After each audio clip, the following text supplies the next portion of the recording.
exposure went down again. Oh, maybe because I was trying to play with the fluorescence. Oh, why did it? There we go. I was trying to play with getting a black light. I do have my black light here today, but yeah, it just, everything it goes on just gets really bright, even if it's not fluorescent, because of just the light exposure. So, all right, I am going to pop out the chat, so that way I will be able to see it easily.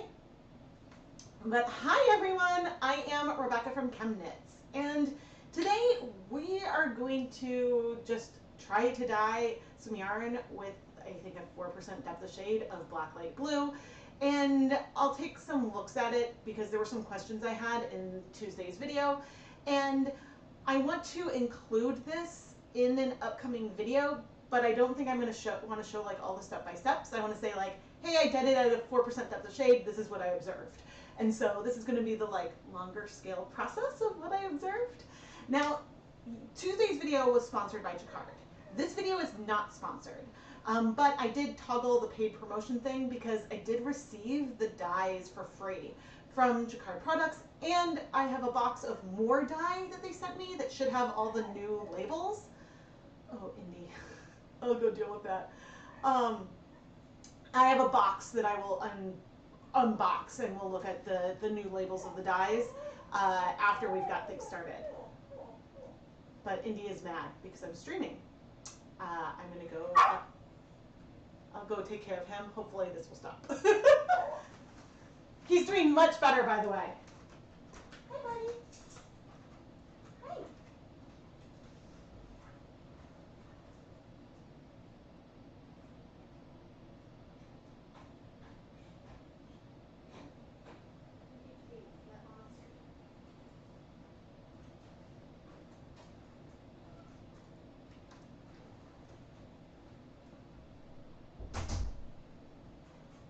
Aha! And I'm going to turn off these lights.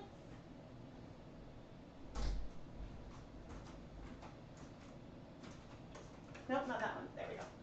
Turning off lights to show him I'm not paying attention to you, puppy. But yeah, Indy's doing much better. But anyway, let's see. Yeah, today isn't sponsored. I do have a lot more dye. They sent me 3 more of the little jars of all the colors. So that means I am very happy to try to dye 100 grams at a 4% depth of shade, because the ½ ounce jar of dye has about 14 grams. So using 4 grams of it all at once will use up a lot of it. But yeah, and I will also potentially like dissolve some dyes and chat that I'm prepping for a dip dyeing video, but I don't think I'm going to do the dip dyeing on stream. So yeah, it's live. I'm live. But here's one problem that I have. So here are the new dyes, and if I turn on my black light here, like you can see the colors that aren't fluorescent like look just like a blue wash. The colors that are fluorescent look like that. And so like even black light blue. So I don't have a good, the webcams are not good at capturing this, but I'm going to do my best to describe things the best that I can, and I will have footage for the video I'm talking about. Because the other video I'm planning to film today is something I chatted about in the comments. I want to dip dye yarn into Blacklight blue. I want to dye some tonal Blacklight blue and then dip dye into some turquoise. And I also then want to dip dye one into some hot fuchsia. And so if you're curious what this is all about, Blacklight blue is a fluorescent blue acid dye.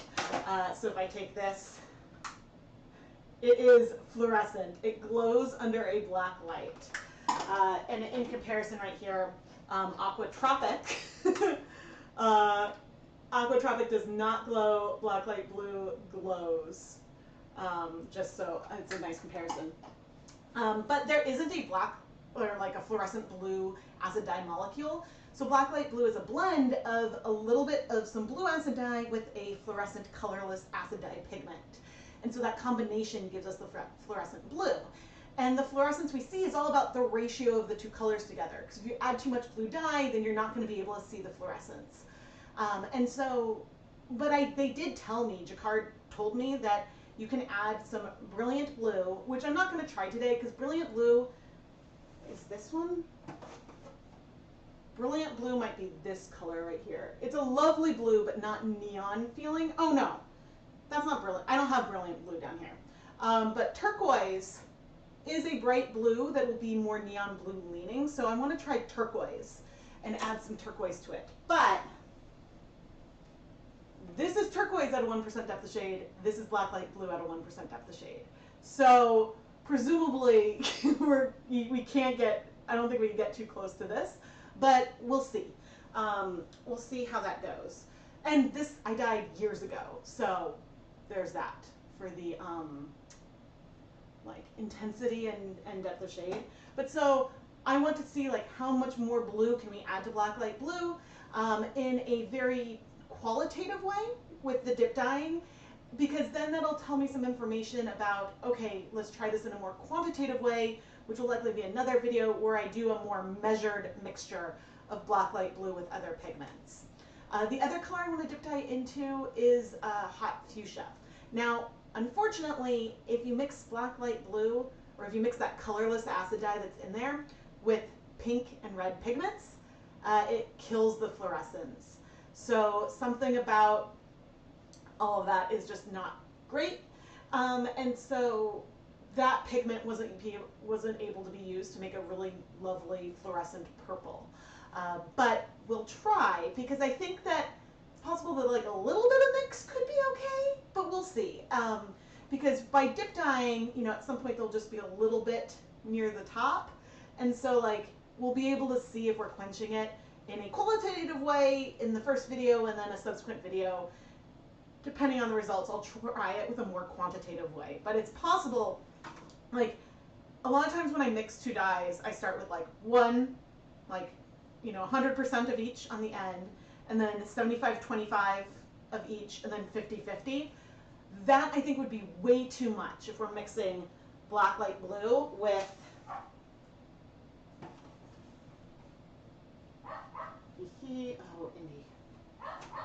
with hot fuchsia or true turquoise. So I think that that would be too much, because you can just see that these look way more pigmented. Excuse me. So I'm hoping to get a little bit of feel for that today, in like, which I'll be doing off stream. But on stream, this is a 1% depth of shade. We're going to push it to a 4% depth of shade on 100 grams and see how that goes. And then maybe later on like a mini skein, maybe I'll try to push it even higher. Because I don't want to, it's sold out right now, I think, on Dharma. And so I don't want to use too much. But let me go try to settle Indy. I'm so sorry. This is a frustrating start. But so while I'm here, please make sure you're subscribed and give the video a thumbs up. And then we'll move to the counter, because we're going to start doing the 4% depth of shade like now, and then we'll do like the unboxing and stuff. Hey, Indy, all done.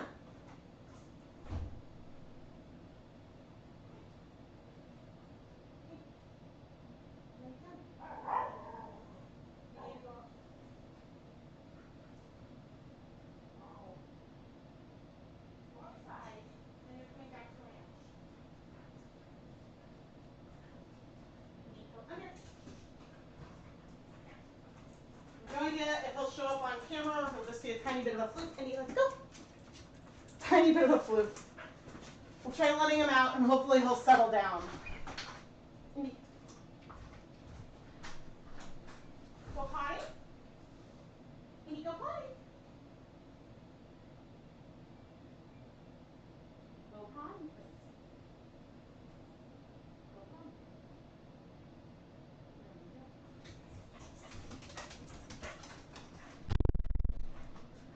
See, I had let him out before, so I didn't think he needed to, and he didn't. Okay, let's go back to ranch. Good boy. so bark. He's totally gonna bark. Okay, I have him just in his corral, his little ranch. Yes, but so he was sick, and so yeah. But he's doing much better. Okay, let's go put on. Do I have anything else to say? Oh, I do. Should make sure I'm on the right screen. Oh no.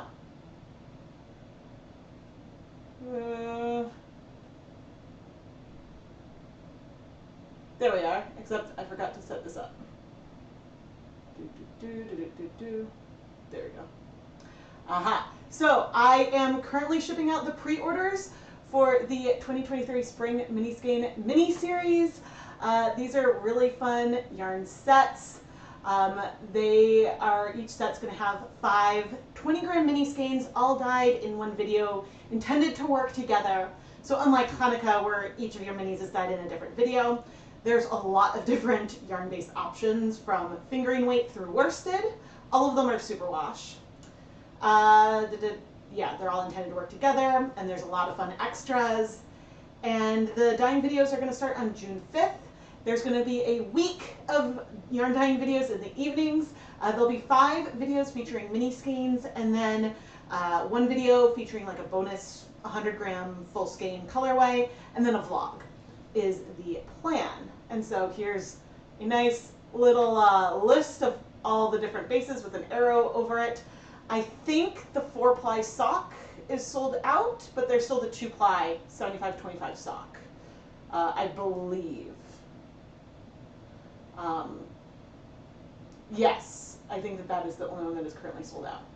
And so they're shipping now. Now, if you have a pre-order, you may not yet have received your tracking number, or you might not have received the shipping notification because I've made a lot of shipping labels but haven't dropped them off yet. And so some of you will be getting your notifications tomorrow or on Saturday because of when the packages will be dropped off. But the pre-orders are shipping now, and soon I will update the listing to ready to ship. But just know that if you order one today, I'll likely ship it by this weekend or early next week, depending. Because I need to make more of one of the extras. But the shipping time, it shouldn't still be like 8 weeks. It's going to be like max like 1 week probably. And there are fun extras, as I mentioned. There are the add-on full skeins that are basically in the 6th video. And then there are sock blanks, which are dyed in the first 5 videos. And I'm using either the same technique or a technique with the colors to try to evoke the type of technique I was using to make the fade sets.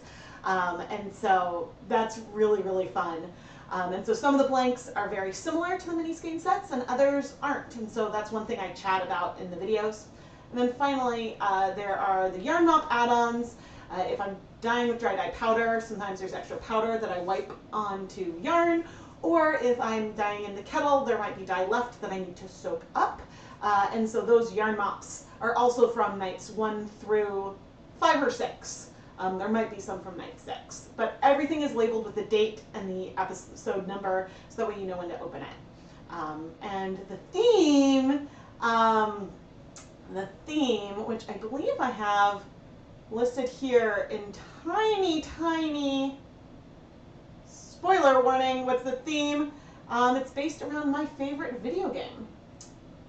And so the colorways are inspired by that, but you don't need to be a fan of video games to enjoy the yarn colorways. And in fact, I did pick the inspirations based on the colors versus like some of my favorite parts because I wanted to pick lovely color palettes. But the palettes are gorgeous. I am super excited. And I will share some spoilers of the packaging once more of these have shipped out. But it's pinned in the chat. I will also pop it in right now. And so, yeah, now we'll go and start the project that I want to do. And that's my box from Jacquard. Nope, this one. But even over here, and since this yarn is all already dyed, I have it just in this pan. And I have you guys, the chat, but even over here, if I turn on the black light, I see a lovely bright blue in there. Oh, actually, this is showing up pretty well right now. Okay, maybe it's all about the positioning of the light. So this is black light blue right here. It looks green right now. It definitely does not glow green. It glows blue. But okay, I'm glad that it adjusted the exposure, and so that kind of worked. So here I have the 8 new Jacquard acid dye colors plus the 2 existing fluorescent colors. And this was I'm going to go talk to the dog. This was an ancient color mixing one. Ironically, he does not usually bark while I'm filming. And so let's give you like something pretty to look at while I go top down. He doesn't bark like this when I'm filming, only when I'm streaming.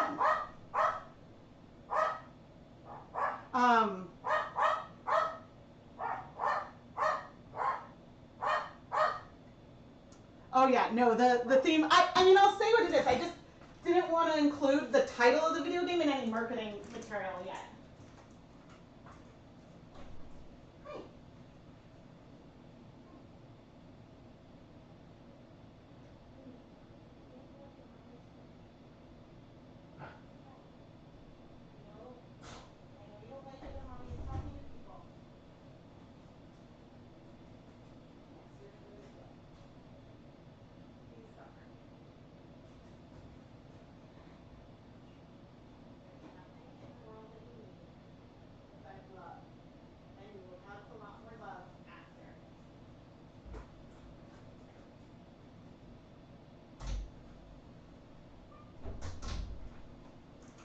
Okay, if this keeps up, I'll have to take him upstairs, which I'm a little nervous about, but he hasn't made messes very recently, so there is that. But, oh, and I don't know if any of you noticed, but a tiny bit of one of my images was in one of Dharma's most recent promo materials. Good afternoon. Okay, now you all know why we have indie emojis. Let me see. I feel like we're underexposed, but right now I guess it doesn't really matter. Okay, I am going to go put on my respirator mask, safety glasses, and gloves, and we're going to measure out and dissolve 4 grams of dye.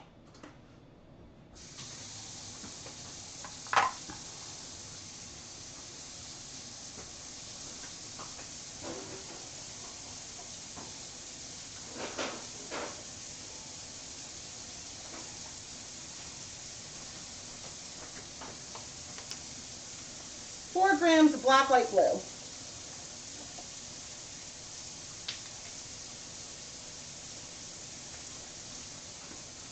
Okay, I need gloves.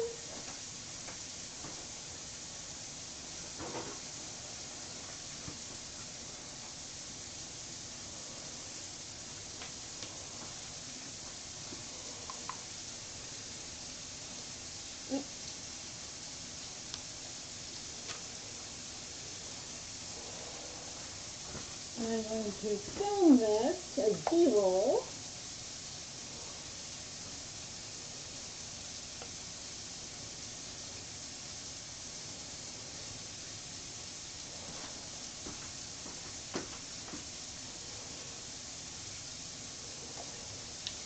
Will my spoon fit in? It does, just barely.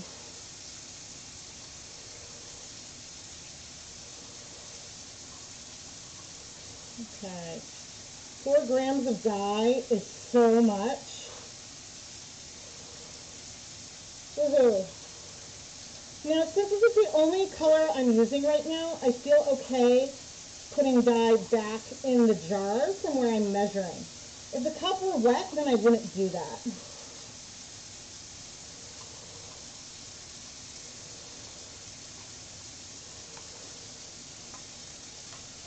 Okay, I'm going to get some hot water.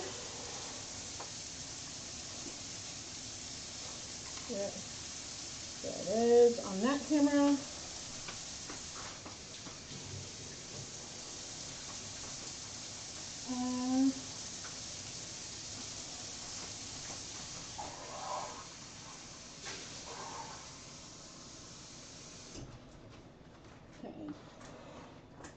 Now the volume of water that we're using here is not very important in the sense that we need enough, okay, it is clumping a little bit because we have like a lot of it.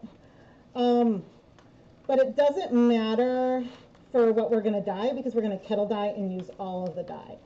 I will say this is looking really, really neon right now. So the reason why I'm going straight to doing 4% depth of shade is that when I had my phone call with Jacquard's like dye chemist, their like creative officer, I don't know what his title is. When I asked for a recommendation about the depth of shade for this color, he said 4%.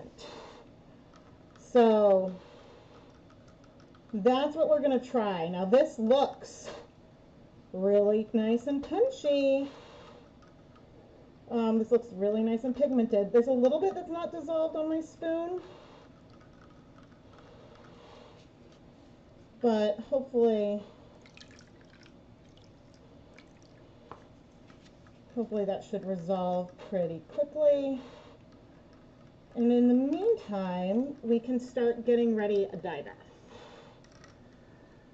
Okay, set that aside. We're gonna get my hot plate. Oh, I can take off my mask now. It's like, the silence. The silence. Okay, which pot do I want to use? Let's use the big pot.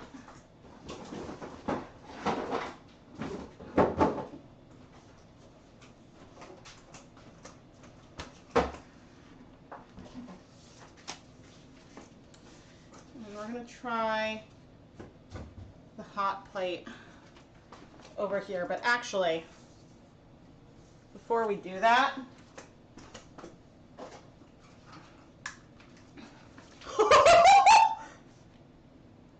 oh, can you not see? There we go. Look at that! Oh my gosh! You know what? It's so funny because it looks opaque now. Oh my gosh, because I was like, oh, it's dissolving pretty well, but maybe the colorless pigment does not dissolve that well. And is not that soluble. That is super funny. That was super cool. I will say it smells a tiny bit paint-like in here. Not necessarily in a bad way, but I don't often consider that dyes have an odor. So there's that. But I'll make sure that you guys can see into that pot. Yes, you can. That is great. Can this camera see into the pot? Absolutely not.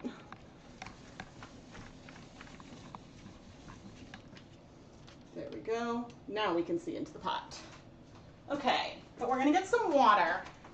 And I want to add everything cold, but we will start heating up the water right away as soon as I have some water in there. And I need to write all this down.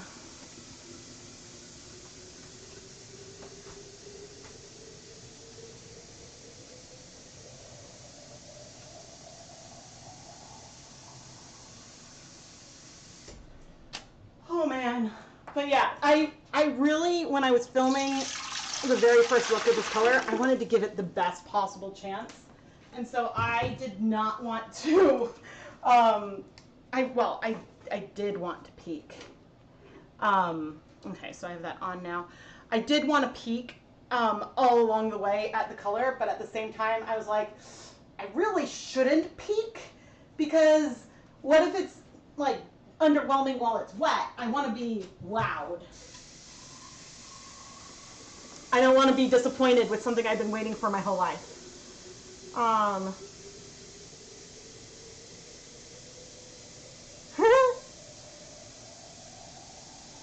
Yeah, I mean, I barely smell it now. It's more of just, that was not something I noticed the very first time I used it.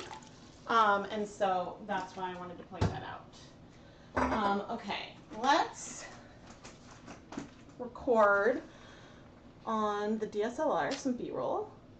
Okay. So in here, heating up, and it's going to heat up so slowly. I have 16 cups of water. We're going to add the 4 grams of dye. And so, okay, pouring it, I smell it. I see a little bit of some residue around the rim of the cup, but otherwise things seem to have dissolved very well.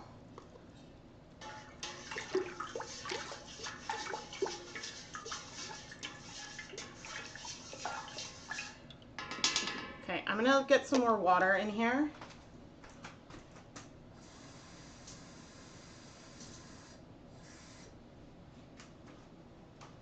And for my sake and the sake of the viewers at home, I don't think this will be showing up on the DSLR. That's okay. Ha!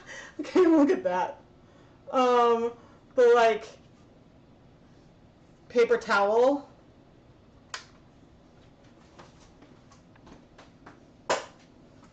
But I did not see significant fluorescence left in the cup, so that is good.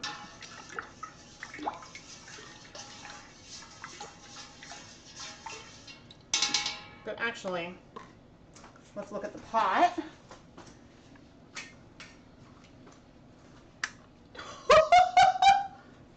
Oh my gosh! It glows! It glows! That is super cool!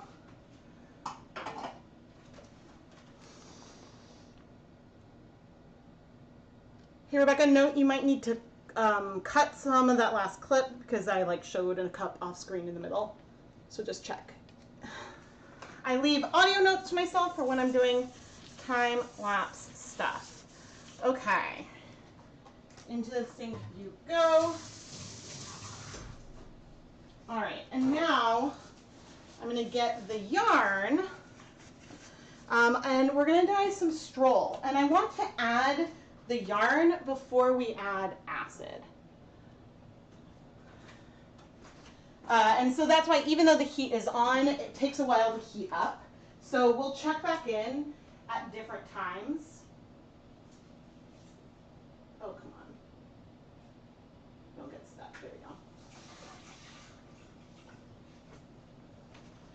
So right here I have 100 grams of Knit Pick Stroll fingering weight yarn. This yarn is 75% superwash merino wool, 25% nylon, and already this is feeling like a much brighter blue to me than it did originally. But if you think about it, that makes sense. We're using 4x the amount of dye. The best part is the wiggling in this. Yeah, and exactly, Leia. That's why I'm doing this on stream, so you guys can also remind me. We are going to look at the dye bath once it looks like the blue is exhausted and see if we still see fluorescence in there. That's exactly what we're doing.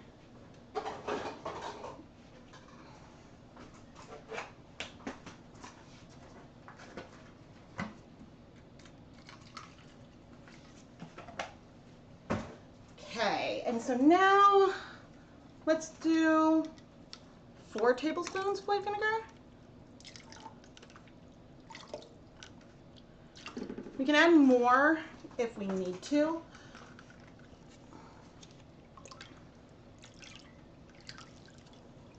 But see, I think even at a 4%, this isn't going to bring us to like turquoise levels of color. It's just going to be a brighter color. Welcome, Pixie! I'm glad you caught your first live stream. If you subscribe and turn on notifications, then you guys are all likely to get notified when I go live. In theory. But actually, before I turn off that other camera, let's just one more time because it's fun. I'm never going to get tired of this. Oh my gosh. I wish that it showed up on stream like it does right here. For me, it is awesome. It is awesome. Oh my gosh. Yeah, my original plan for the sponsored video, and actually, let's set a timer for 15 minutes.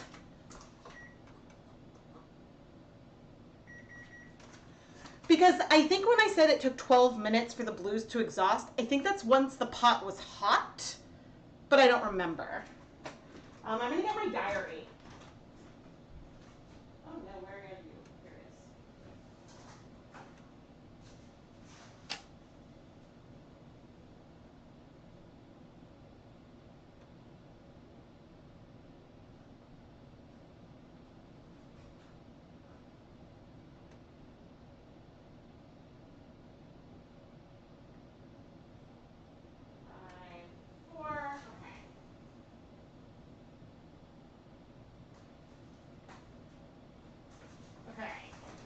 I come over here, make myself small.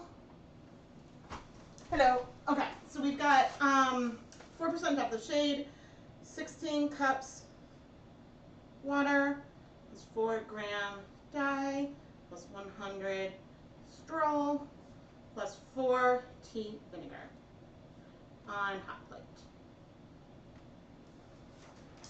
So we'll see. But I know that when Jacquard was developing the dye that they did some tests and like, you know, they put everything together and it's like, okay, what's left after X number of minutes, you know, and I don't know the times, but okay, where would you go wearing something made out of this? An 80s rave, a mosquito murder house? So that's a great question. Like my aquarium has, I mean, I think it's probably a Blacklight on one of the ramps. And so it's always fun to see like whites like really, really pop under it. But, and so that it would be really cool to wear it there. But my kids actually, their art show this year is all about like fluorescent, like neon colors, and there's gonna be black lights. And so I'm like, oh, I really need to like have something ready to go for that. Our art teacher is amazing. And so yeah, some bowling alleys may have blacklight bowling. And I grew up in the 90s and a lot of my friends had like blacklight posters and so they had like black lights on them. So I don't know. I feel like not everyone cares if their yarn is fluorescent. I will be honest. But, and so then for those people using a bright blue that feels neon, like, is the same. And so it's fun content-wise to see it. And so that's a big reason why I really enjoy it. And so, yeah, there's that. But yay, dyeing your first roving, oh awesome. Yes, 4% depth of shade, yet we can see the bottom of the pot. Absolutely. And so, you know, I started to say, in my sponsored video, I wanted to share like the original footage from my first experience, but I was speculating so much. I was like, oh, why could it be so pastel? Is it like a cost reason? Is it a, like, you know, solubility reason? Like, why is it so pastel? Because I didn't know it was a blend of fluorescent, or sorry, of blue acid dye with a colorless fluorescent acid dye pigment. And so it's about that ratio there. So once we start to add more blue dye into the mix, I have a feeling that it might start to dim the fluorescence like a little bit more and more and more. So the reason why this will work, I think, pretty well at a higher depth of shade is because it's about the ratio of the blue to the fluorescent pigment, not like the total amount of blue. I think doesn't matter. It's that ratio that's important. So we can add some more blue pigments and we should still be able to see the fluorescence. It just might be weaker fluorescence versus the, I mean, this isn't, yeah, versus like this. There we go. If I want to use the background of my shirt and have like a skein that is not fluorescent here, it's hard. There we go. You can see that the Blacklight blue, oh, this guy's the Blacklight blue. It glows. And so that's fun. And so then, yeah, I'm curious. Yeah, so the truth is there aren't very many places with black lights. Paint your own party place that has fluorescent paint nights. Ooh, that's fun. Yeah, I mean, I guess you could go to a rave or something too, right? But more like for me, it's that when I realized and started looking at things under black light, it's like, I wish there was a blue, because whenever I would look at, let me find one of my pictures.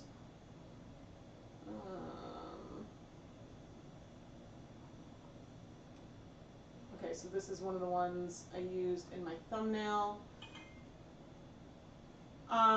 Okay, so down at the bottom, over here, there's a fluorescent rainbow that I dyed using Dharma acid dyes, and I used maybe Frozen or Caribbean blue as the blue there. And so you just get this dark spot in the rainbow. Whereas the Blacklight blue, which is on top, at the very top is a 0.5% depth of shade, and the middle is a 1% depth of shade there. So there's that. Yeah, so, I mean, it's sort of like the mileage will vary. And now there have been a million comments about, there have been multiple comments, including from me, about could they release just the colorless fluorescent acid dye pigment? And, you know, I asked about that specifically and was told, you know, they don't know what the market for that might be, like if people actually want it. And so it's unclear, all the people are being like, ooh, I wonder if this exists, if they would actually go and try to buy it. Because I don't think that that compound can be mixed with just anything to make anything fluorescent. And for those kinds of tests, you can play around with Blacklight blue. And so if you mix Blacklight blue with like black or something, and then it's not fluorescent, that kind of tells you what like just the colorless compound would do. Mixed with something else. So we can do all those tests with Blacklight blue, and it's, yeah, we'll see, right? But I do think it would be fun to have just the colorless pigment, personally. And so yes, I did request that. I absolutely did. They make Blacklight reactive hair dye now. Would hair dyes like Manic Panic work on yarn? So this isn't the first time I've had that question. I did once ask a licensed like hairstylist, and she looked at me a little bit like I was crazy. Like, why would you want to dye yarn with hair dye? The thing that concerns me is that a lot of hair dyes, especially those fun fashion colors, aren't very wash fast or light fast, and so like they fade very quickly. Like, you know, my sister-in-law, when she dyes her hair like purple, it fades like in a week or something unless she keeps up with it. And so it fading that fast makes me less want to try it on yarn, because I'm like, if it's going to disappear when you wash it, then that would be sad. But I don't know if you take it and heat set it, like, I don't know. Because certainly in order to like open up human hair follicles so you can deposit dye, that requires typically also more chemical than, say, what you need to do with wool. And so that I don't know. It would be really fun to get a non-fluorescent yarn to match with a fluorescent yarn, and then knit a secret message into your current garment that only shows under a black light. Ooh, that would be really cool. So you could do that, I think, with, if you had Blacklight blue, and then say if you had turquoise and you dyed it at a low depth of shade, so you had the colors like look very similar, that would work. That would be super cool. Or like with the colorless thing, right? Ooh, Leia, you've dyed swatches of yarn with some hair dye and it works, but you don't know how much it's really easy to work with.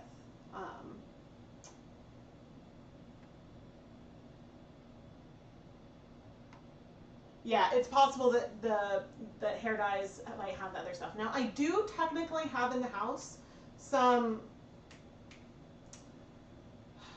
there's one kind that's not supposed to be permanent, and like, I'm blanking on the brand. I bought some because I'm like, someday, if I ever dye my hair, I will film it. Maybe not the actual dyeing part, but I'll film my thoughts and feelings along the way. But like, the thing is, like, I would love to do like a purple streak, but I don't want to bleach my hair. Oh no. I need to find the right camera. Here we go. I would love, but see, my hair is so like warm toned already that if I did purple over it, it would just turn a darker brown because of the orange in my hair and those copper tones because of color mixing and color theory. And so therefore, like the blues or purples that I would kind of want wouldn't work. So I got a pink that I might try. But I mean, I've had that for a while and I haven't tried it yet, so I don't know. On yarn, yes, you would want to do something permanent. I bought the more temporary one to potentially try it on my hair. But yeah, and I'm totally blanking. It's like a famous brand. I'm totally blanking on it. But it's one that is like a conditioner one or something. I don't remember. If you have extra dye, it'll be fun to play with, but I think food coloring, acid dye, and fiber reactive dyes are easier to work with. Yes, that's the other reason why I'm not keen to try hair dyes. Because also, when you're putting hair dye on hair, because I enjoy watching people do it, it's a very thick paste. I don't know how soluble it is. If you try to dissolve it in water, like, will that work? And so, because when you dye yarn, you don't usually apply a paste. It's usually a lot more liquidy.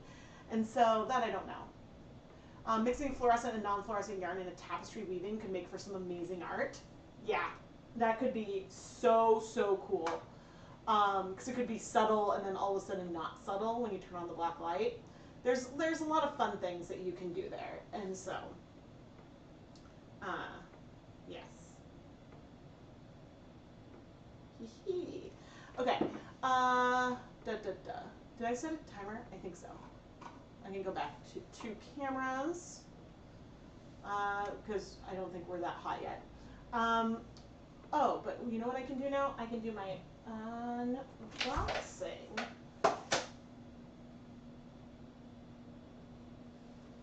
Okay, so as I said at the beginning, this video is not sponsored by Jacquard, but they have sponsored other content from me, and they did send me the dyes, the 8 new colors for free to test out, and they sent me more.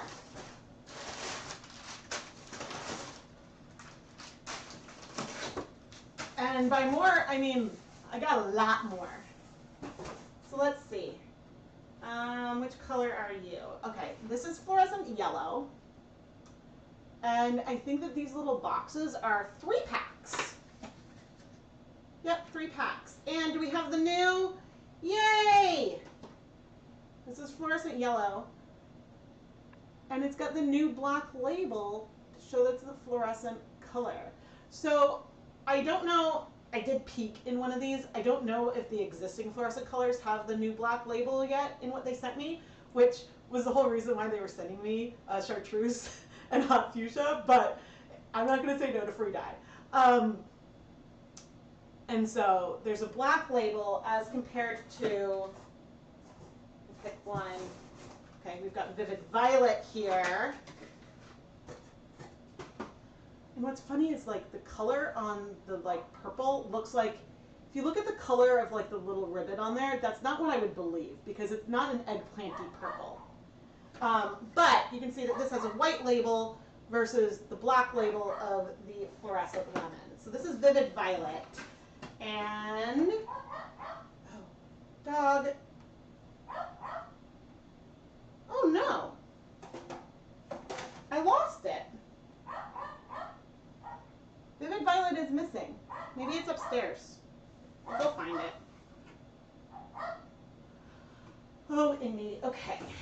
And I think at the same time, I'm going to take Indy upstairs because I'm frustrated. Actually, while I'm doing this, I'm going to pop in and add, and I'll go take Indy upstairs so he stops barking where we can hear, and try to find my Vivid Violet. Hey, buddy. Guess what? We're going to go to the 3rd floor. Yeah. Yes, we're going to go to the 3rd floor. And the other, oh boy. I know you're going to go to Daddy's office, but Daddy's not here. Okay, go to the 3rd floor. Up. Good boy.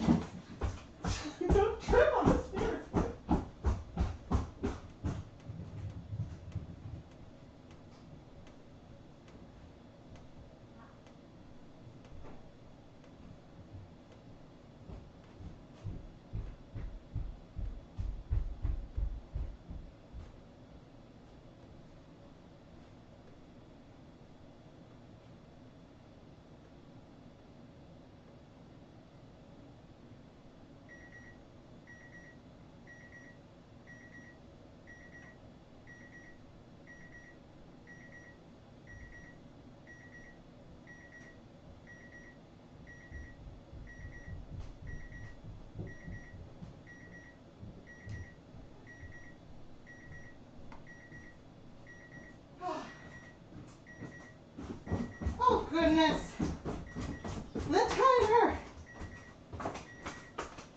And I found the Vivid Violet. Okay. We're on the screen anyway.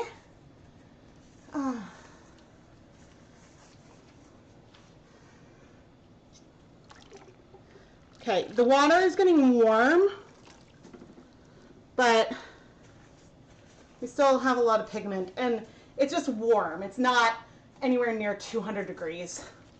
So for diacetyls, you don't need boiling water, but since boiling water is only a little bit hotter than like the 200 degrees that I think you typically want, sometimes I'll bring things to a boil and then reduce it to stay just below a boil. Okay, set a timer for another 15 minutes, even though we're just warm. Okay, I need to see chat. You know, the timer was a bird. Oh, that's funny. So the comment of someone said that their hair is like a warm ashy tone and they can do purple and pink. But see, I'd have to bleach my hair because it's like a dark auburn. And so, yeah. So I'm thinking of trying pink, even though like I'm not that much of a pink person, but it's fine. But all right, here is Vivid Violet.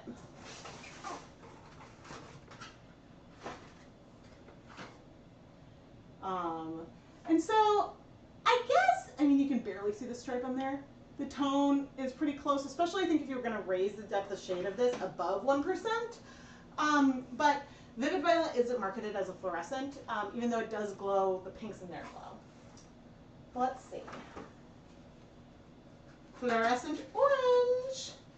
This one I am so curious to compare to Dharma's Fluorescent Safety Orange, because it seems to break more orange and pink versus feeling like the yellow. I feel like I get a lot of yellow halo with Fluorescent Safety Orange.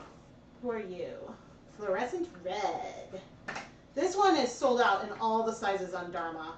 I don't think I linked to them, but it is an awesome, awesome color. I wonder what's in it. But yeah, they also, the new jars say neon on it, not that it's in focus. But see, this is one thing I probably would have done differently. I would have marketed them as like fluorescent versus having the tagline be neon, because like neon is subjective. Like so neon is a bright color, but not all neons are fluorescent, right? Welcome to the live stream. Okay, what are you? Okay, this is magenta. So back in the day with Jacquard acid dyes, I did a color mixing with probably brilliant yellow, turquoise, and then hot fuchsia were the three colors I used as primaries, because there wasn't like a good primary pink. Magenta is that primary pink. So this I would say is pretty analogous to deep magenta. I'm going to confuse Jacquard names and Dharma names, but I think it would be great for color mixing. And hilariously, I did tell Jacquard that sun yellow is my nemesis. And I was like, so I like brilliant yellow. And the guy was talking to me, he's like, but brilliant yellow is a little green. And so I'm looking at it now and I'm like, okay, I guess I can see as far as yellows go, maybe it leans a little green, but I'm not as like, you know, I don't mix colors in the same way for a living, and so that was fun. But magenta is very pigmented, so like you could get, it looks almost red on camera. It is a very saturated pink at a 1%, and it would give a lovely like more deep pink if you took it down like say to even a 0.5% depth of shade. That would be a pretty lipstick. All right, 5. Wait, did I get? Oh, I got 10 colors because Blacklight Blue! I'm gonna have a jar with the actual name on it now. Here it is. Here it is, because these didn't arrive, and I was like, I want to get my video out before people start receiving their dyes, because I wanted to share all the information that they shared with me. But yeah, I mean, I think You know, one complaint I've had with Jacquard in the past is like, oh, these jars are tiny. I think in theory, like, someone who does a lot of dyeing should order the 8-ounce jars. I think these half-ounce jars are intended as a sample. So I think the 8-ounce jars are similar to like the Derma ones. You think if I used X Mondo Sapphire, I'd get a nice deep purpley shade on my hair? Yeah, maybe. What was the overtone? I have some overtone. That's what I have. Who are you? Crocodile Green. This is another, for me, a huge winner because it is like super, super unique. The tone of it is unlike, the closest thing when I was looking at like all my green swatches, the closest thing to it looked maybe like avocado, but avocado kind of breaks and looks teal and then you get these more yellows, and I don't see that with Crocodile. Yes, welcome. We're dyeing some yarn at 4% depth of shade, doing an unboxing, and let me know what other kinds of experiments. I'll talk more about the other projects I have planned. Okay, Aqua Tropic is a lovely, I haven't been holding them all up, but is a, oh no! Oh, I sat on the mouse. Oh my God. I thought I canceled everything. It's a beautiful like aqua color. It isn't that bright, and interestingly, next to Blacklight Blue, it almost looks like Blacklight Blue is a little bit deeper, but I think that it has more yellow to it.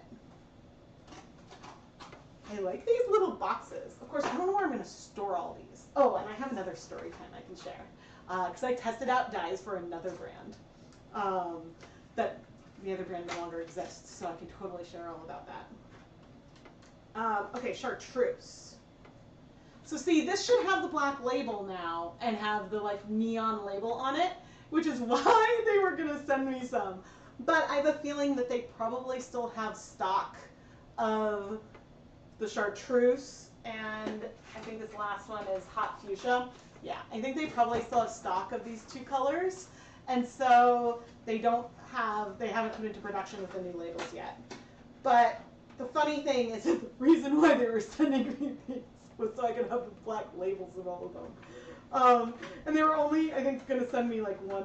I mean, I'm not going to say no to like free dye. Like, this is additional compensation for the work, and I'll use it. But yeah, so that is the lovely, lovely package that I got, and they decided, and they sent me this even after like we had agreed on like all the sponsorship stuff, and so that was very, very sweet of them to send. But yeah, I'm like overly excited, and so because the streaming camera isn't the best, but I can show, no, oh, okay, well this is a good image, I think, of what, and even they agreed, of what Blacklight Blue looks like under white light and then under black light. And that is even just in solution. When I was dyeing my 1% depth of shade, it just made for a good composite image. And so then these are the 8 colors, and then this was really fun to create. I had, so in my closet I had it set up, and you can see like at where the things line up, I took the same picture under natural light, and then I took the same picture without trying to move the camera with the black light on, so that way I could make this composite, and it looks like I did a pretty good job lining up the twists. It's maybe not perfect, but I did a decent job. You want the job of the person naming the colorways?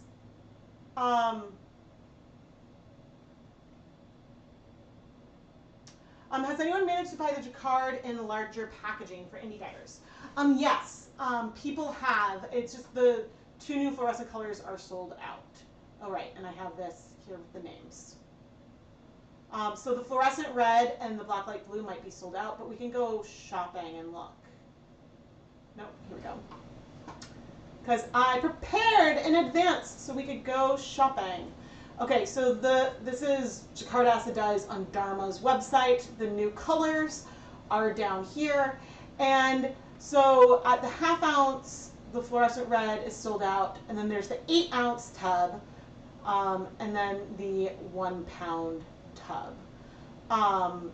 And the prices for half ounce are the same, but things maybe vary. Things vary a little bit more with the smaller ones, and I don't quite know what's up with that. Okay, because so like Aqua Tropic is $25 for a pound and $15 for 8 ounces. So maybe that varies more based on the pigment. Blacklight Blue is sold out of 1 pound and half ounce. There might still be some 8 ounces left, but some people in Indie Diver Facebook group have said that it's sold out, so I don't know if it works to add to the cart. But it might.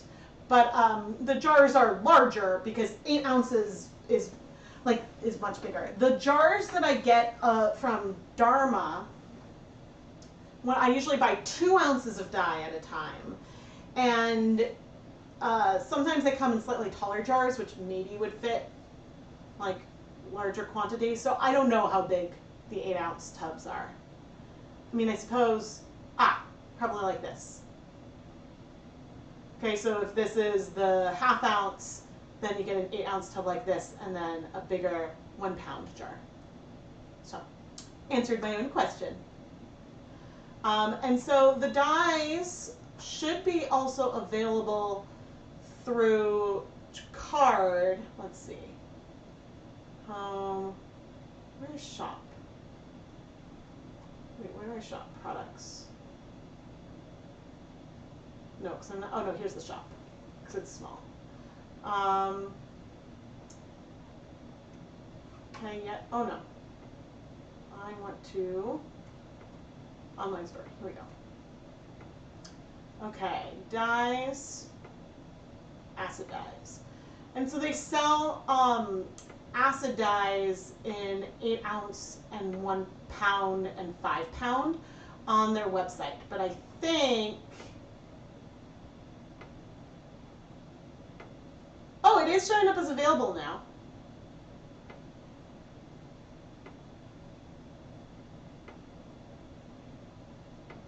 Okay, so before they weren't showing up, so they might be available here now. I'll add these links. I realized I may have forgotten to add these to the video description. I meant to, and then I think I forgot. And then where's the Dharma acid dyes link?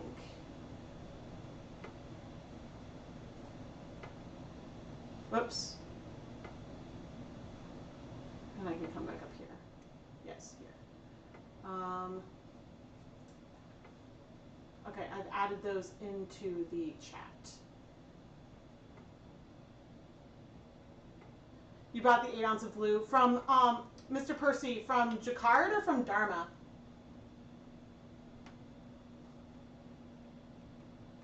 I don't know if the link here. Here's the link for Dharma in the chat as well. I just put them in the video description as well. But I'll also do this link. I can put those in the chat because I think sometimes like YouTube restricts fuzz everywhere. YouTube restricts what links I can put in, but hopefully those worked. 5 pounds. Seriously, that's so much. From Dharma, okay. What was I going to say? Okay, so story time. Oh wait, let's go. Well, we can do story time. Nope. Here we go. We can go here. I feel like the timer will go off in a moment. So I think it was before Jacquard reached out to me. So it was late summer, early fall maybe. Knit Crate / Dyer Supplier actually reached out. And I can make myself a little bigger. Oh no, come on. New. Okay. So Knit Crate and Dyer Supplier reached out and said like, oh, that they were going to make dyes, and could I test them? And of course I said, yeah. Especially because I had a feeling that they wanted to test them because I'm like, oh, are they planning on swapping out, like, so backstory, I was a Knit Crate affiliate for years, and then I worked with Knit Crate and Dyer Supplier to do the Dive into Dyeing subscription. that they released in 2020, which was like over a year. Oh God, it was like well over a year after it was supposed to come out originally. So but I had already been paid, so like that wasn't an issue, but it just took a while. And one of the things I said was that I was like, okay, I don't want you swapping out some of these colors. Like I was specific about the colors that I thought should be included. I don't think that was in the contract, but my thought when they said this is like, oh, are they going to try to like manufacture their own dyes, and so that way they're not sending Jacquard dyes in the kits anymore. And so I was very, very nervous about that. But then so they sent me 4 colors, which I think I included in like I don't know if I did FAQs or what over that. I'll get back to the story shortly. Okay, so we're getting steamy now. I set a timer for another 15 minutes. I don't remember how much, there's still lots of color. I don't remember how much acid I used before. But I think, let's add, am I filming? Am I going to be able to see if I am? Yes. Let's add 4 more tablespoons of white vinegar.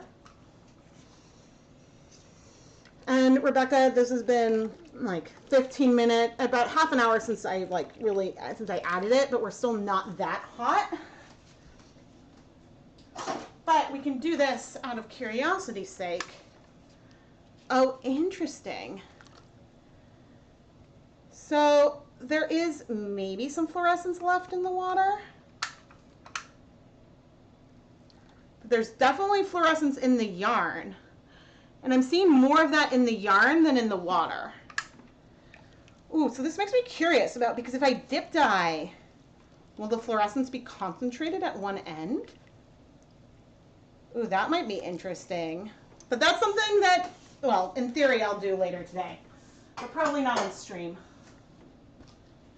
Because I have some packaging and stuff I want to do. But so far, it feels like the fluorescence might be exhausting, which means that them happening at like a similar-ish rate could be a very accurate description. Washing my hands. Oh, interesting. Okay.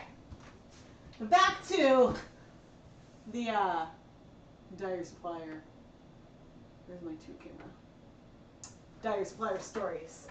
Okay, and so now I'm curious. So I think this was like the last time I heard from the CEO.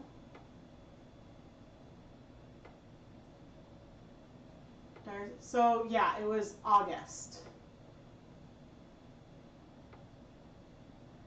And I got back to him. I guess maybe it took me a while to give, because I was going out of town, and so like it took me a while. I gave him, I received the dyes in middle of August. Middle of September, I sent like a long email with a lot of feedback, and then I never heard back. And so I just think when I found out that they were closing, what did they close in November or December? Like it was just weird that I think they knew that they were closing down. So like, why were they trying to develop new products? Like I don't understand why Dyer Supplier was doing that. But yeah, and so the dyes were super inconsistent. Oh, that's what I wanted to look at. ChemKnits tutorials, videos. Because there was like a chunky, there was a video with the super chunky yellow and super chunky black. And I don't know, I showed them as like a time lapse or something. There was some yarn I dyed not on camera. I think. Aha. Oh, I know what I did. It was a video.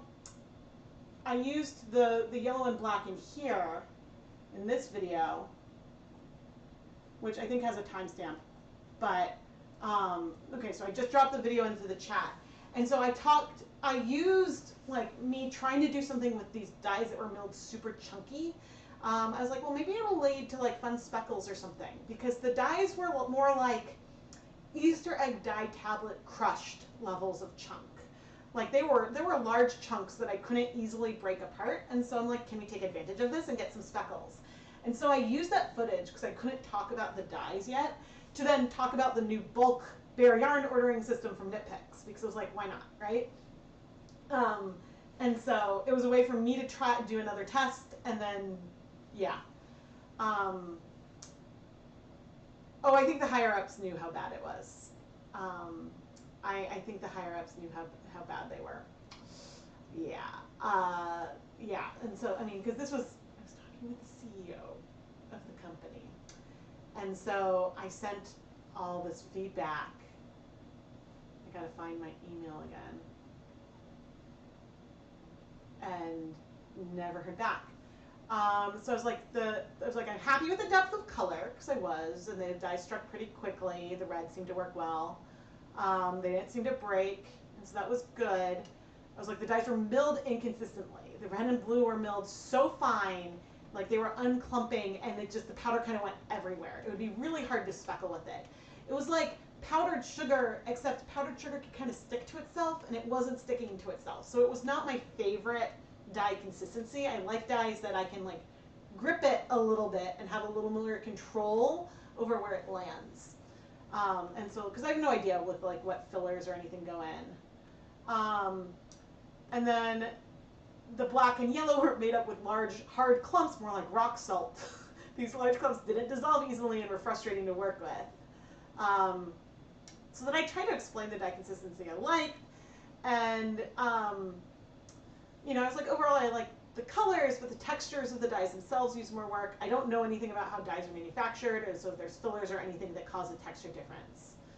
And I was like, as you're working on your line of dyes, you should consider adding a cyan and magenta. As for primaries, I tend to use CMY grouping rather than RBY. I'd happy to do another test in the future. Because I was thinking like, they might be trying to do these dyes to put into the kit, right?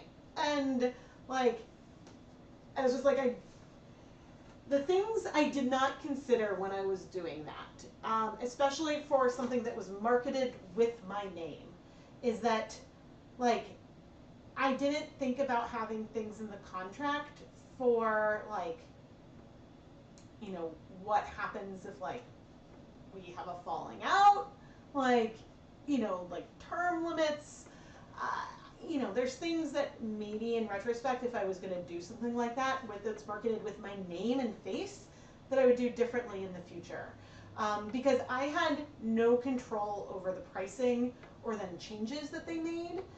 So when they raised the price, that was done, and like I already, like, there were things there that I didn't have control over, and that was then like could be awkward. And there are people that worked there that I genuinely like. Like, Amy is amazing. I had good experiences with Hannah. Like, I had great experience. And, like, my experiences with Rob were all fine as well. But, you know, it's just sometimes, you know, things can take longer to come out than you expect. So, like, I was sitting on the stuff for a long time. But, yes, I saw a question. Does anyone have suggestions for dyes with plant fibers? So yeah, I have a playlist of dyeing with natural dyes that shows some of my first experiences with things, which in many cases could be what not to do, but then sometimes I try and do things a little better. But in general, using some kind of mordant is necessary, but it depends on the pigment. Because I think like walnut, if you add like an alum mordant, you get a much lighter color than if you don't. And so the mordant you use can sometimes shift the color.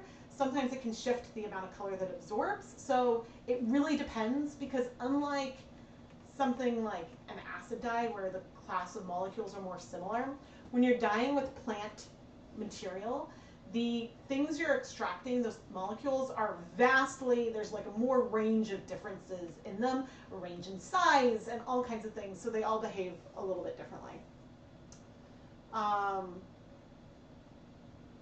Or wait, did I read that wrong?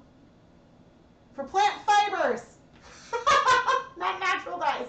Yeah, for plant fibers, you want fiber reactive dyes, Procyon dyes. Jacquard has the Procyon MX line, and Dharma has Dharma fiber reactive Procyon. Do they also call them Procyon? I don't know. They both, yeah, so that's what you would use on plant fibers. I totally read that question wrong. Julia, I'm so angry about how it went down. You had to file a chargeback with your credit card. Yeah, I like, there was supposed, like, because I reached out to, like, people I was friendly with to check in and see how they were doing. And, like, the employees, like, things went down and the employees, like, didn't have control because they knew for a while that things were going to shut down. And, like, they never told the customers until, like, it closed. Like, they didn't give customers a time. Like, there was a big sale, but they didn't give customers a time to, like, download their PDFs or anything. They're just like, okay, we're closed. And it was like, wait, what? And so that forced people to file chargebacks and things like that. And yeah, I mean, I think that they had a volume business with tight margins, because at one point when, you know, developing, like, dive into dyeing, I was talking with someone who then was fired. And so then she called me after she was fired and gave me all this tea. And she was like, listen, I was fired. Like, at that point, like, I had already been paid and stuff. And so, like, there wasn't, like, anything I could do with a lot of the information. But before she was fired at one point, because I was talking about, like, oh, okay, what should be, like, included in, like, a price point that felt reasonable. And, you know, part of this was a price point based on, like, you know, the value of, like, the dyes going in, and then also, like, you know, based on, like, what's in, like, the knit crate, right? That was used to be $25, and that included shipping. And so, based on that, and I think she told me their margins. I've got, like, my hair in my mouth. She told me the margins, and I don't think I wrote it down or anything, but I was floored. The margins of their, and I was like, I don't know if Dyer Supplier was going to sell the yarn to Knit Crate, and so that was, but, like, the retail price of the bare yarn was not that much higher than the, like, cost that she told me, and I was, like, surprised, which meant that their margins were tiny. And I don't know if they were trying to, like, undercut big players like Wool to Die For. Oh, and that was, like, another huge thing, because they used to have their bare yarn from, I think, one of the same mills as Wool to Die For, maybe.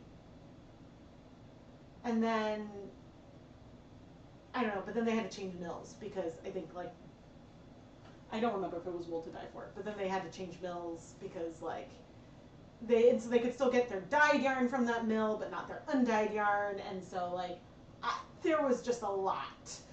They had a lot of problems. They let you order so much cheap yarn, and they had this big sale, yeah, and then they never shipped it. And it's sad because the employees then were getting so much hate, and the people who are the face on social media who don't have control over any of it, right? And so that was hard. But anyway, I tested some dyes from them, and, you know, I think that things were, like, the colors are pretty. The colors were very pretty, but, like, they weren't milled well.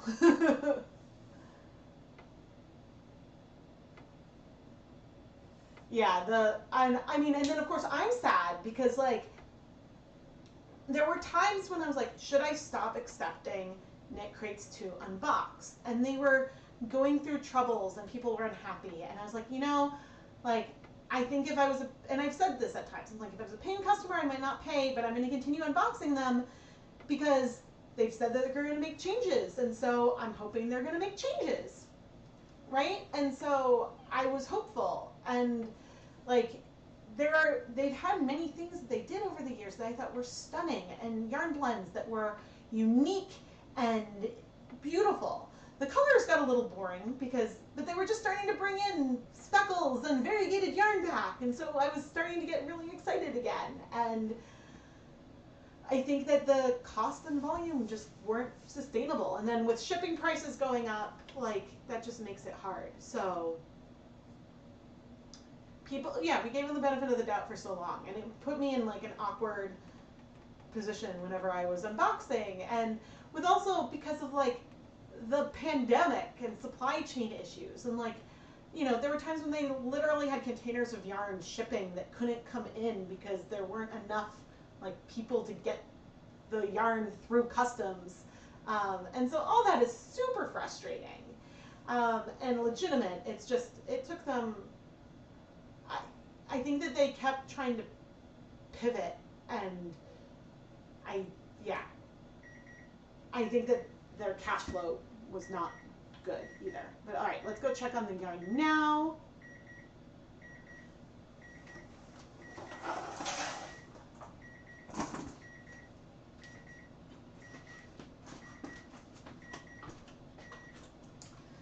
But they did pay me for Dive Into Dyeing, and so that was good. It's just, the problem was that, oh yeah, I guess I can share all this now. So for a new Knit Crate customer, I think I got a 20, so this is not exhausting that fast. Maybe because it's a lot more blue, but I feel like that this should have gone a little bit faster. But let's bring the Blacklight. I'm also on my hot plate. Oh, that looks like it's the yarn that's glowing. I mean, maybe the water is a little bit, but I think most of the glow is in the yarn, which is cool. Okay, this is just taking a while. I think I probably should, I don't think I'll comment on the amount of time that this is taking because I'm not on my hot plate, or I'm not on my stove. And this hot plate takes so much longer to heat things up. And so we'll just roll with it. The color does feel more neon though, for sure.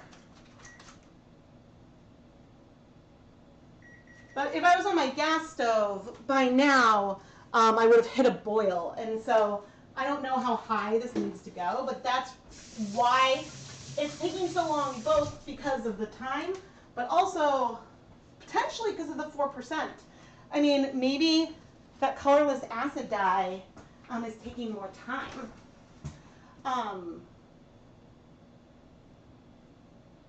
But oh, did you know that the difference between direct dyes and acid dyes is the size of the molecule? I thought that was something else I learned, that a lot of direct dyes, like in theory they can be acid dyes as well, but the molecules are so big that they kind of get stuck before getting to the parts of the protein that where they might have those ionic bonds that maybe make it a little bit stronger. And so that I thought was cool. So and dip dyeing might give us some answers there, but Andy asked, like, I wonder if fluorescent dye particles strike faster than the blue.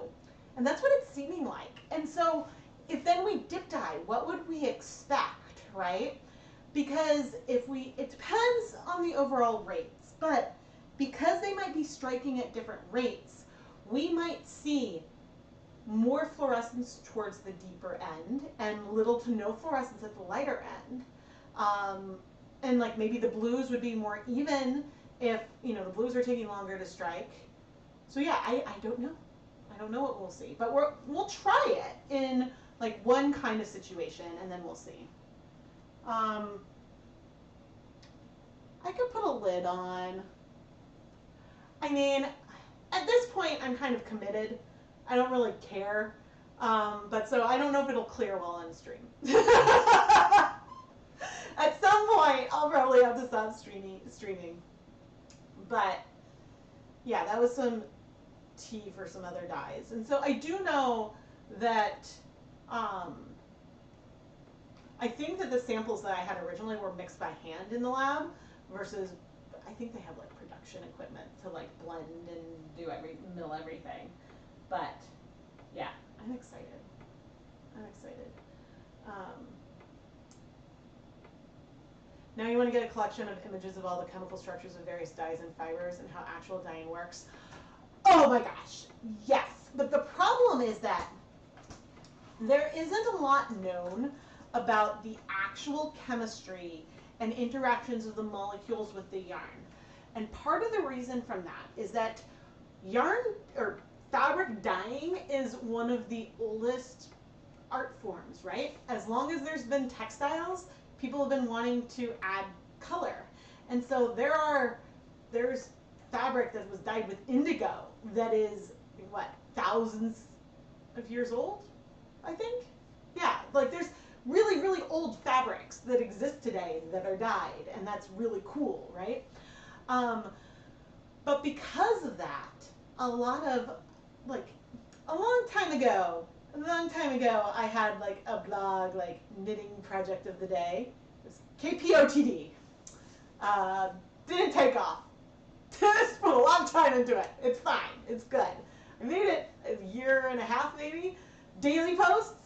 But one of the things I did was look through scientific literature for things on like knitting and dyeing and stuff. And I tried to look, but I think that there's not a lot of like, oh, this works and this is why it works, because it was already established that it worked, if that makes sense. And so,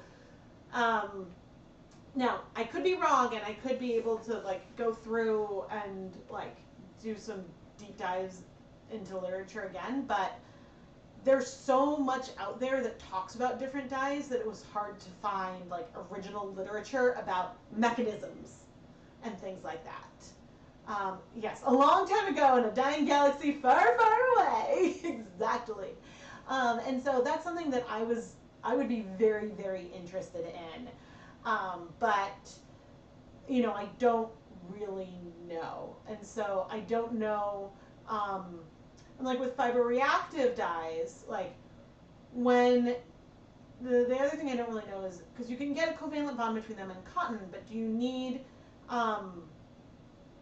but when you're dyeing cotton, you need the soda ash there. And so that protonation and everything that's happening, are you still getting a covalent bond when you use them like acid dyes on wool? And so it's like where the protons are coming from. And yeah, I mean, I honestly don't know.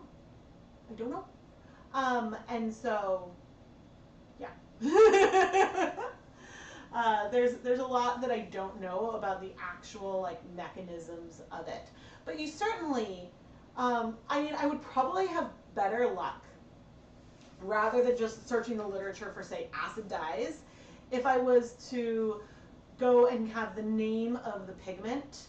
So here, let me find,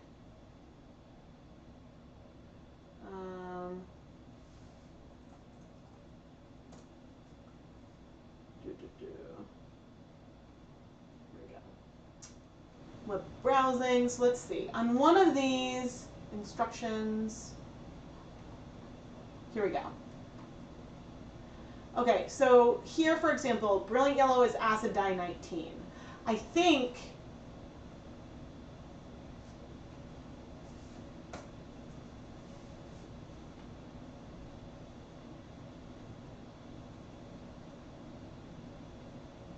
if I search for acid dye 19, then we can get like a dye molecule here, okay? And all things with colors typically have like fluorescent, typically have these rings.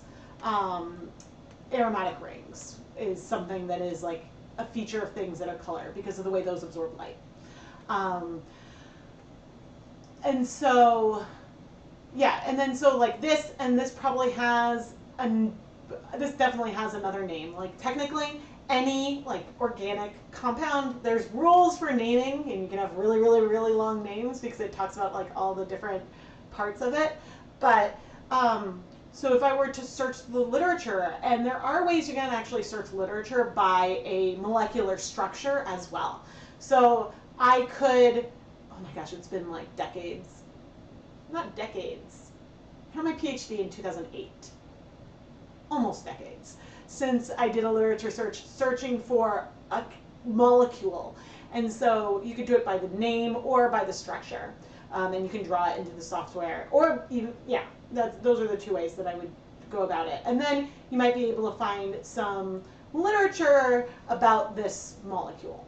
And similar with like fluorescent acid red 52. And similar. Now, some of them that are a mixture of different pigments, they don't say what they are. The ones that are more primary do say what is in them, and there might be, I don't know if there's MSDS information about all of them. So there's that. Nope, I want this one. Okay. You wish you could go back to yourself when you were a grad student and had access to all the literature for that. So in theory, because my husband is a professor, I still have access. And actually, I probably have legacy access through, not that I know my password, through like some of my student emails through like Wellesley or Harvard. I might have some alumni benefits through there to have access to literature, but certainly my husband has access to like all the journals. So, yeah, he would happily, if there was an article I wanted, happily help me. Have I ever used baking soda instead of soda ash to bind dyes to natural fibers? No. And so like for cotton, but that is something I might try, because that was actually a suggestion. You know, when I did fiber reactive dyes and acid dyes on a wool cotton blend, and the soda ash kind of like affected the texture a little bit, not in a horrible way, but it definitely did change the texture. Talking with Jacquard, the guy I talked to recommended trying baking soda with fiber reactive dyes on that kind of blend, because the pH won't get as high as fast. Because for those of you who aren't aware, the pH scale is a logarithmic scale. So the difference between a pH of say like 6 and a pH of a pH of 6 and a pH of 5 is a factor of 10. The difference between a pH of 6 and a pH of 4 is a factor of 100. So the steps, like it's a log scale, and so that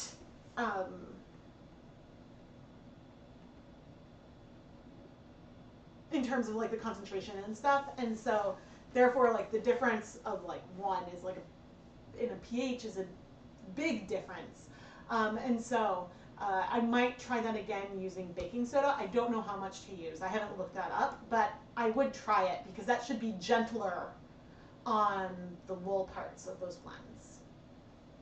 And so, yeah, I think that that's pretty interesting. Waiting for my pot to heat up. This is why, if you're ever wondering, where is my, here we go. This is why when I do like dye-alongs where I'm going to be dyeing on the hot plate, I usually boil the water on my stove and bring it over.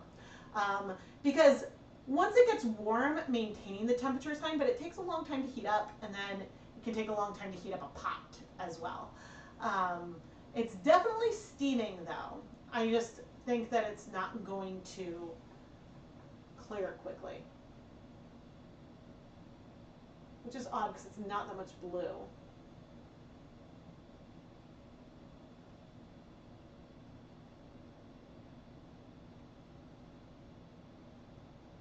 Okay, so there was a comment on, not from here, but from Dan Lee. They got their Blacklight blue and was playing with it today. The cloudiness I experienced isn't from the dye not exhausting fully. They've come across it with Jacquard lilac and silver gray. I think it may be the natural oils from the yarn, as I find that after using these colors, my yarn feels drier than it does with dyes I've used from Dharma and Colorcraft. Okay. So that's interesting. But yeah, I mean, I think that what we've seen here today is that the cloudiness that I saw in the last video that I didn't check the fluorescence of, I don't think that that's fluorescent, because I think that if I go up right now,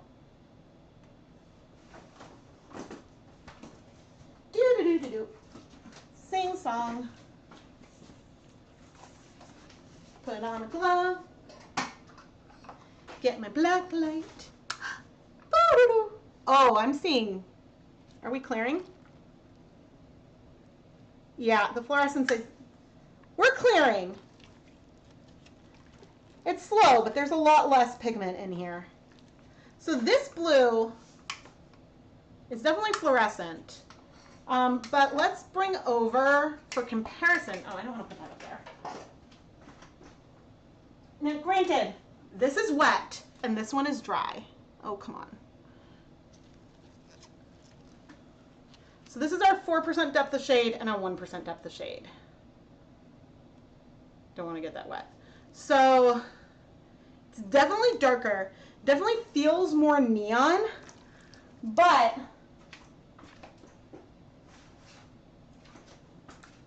.4% depth of shade, and then here I have a 1% depth of shade of turquoise. And so turquoise is way darker.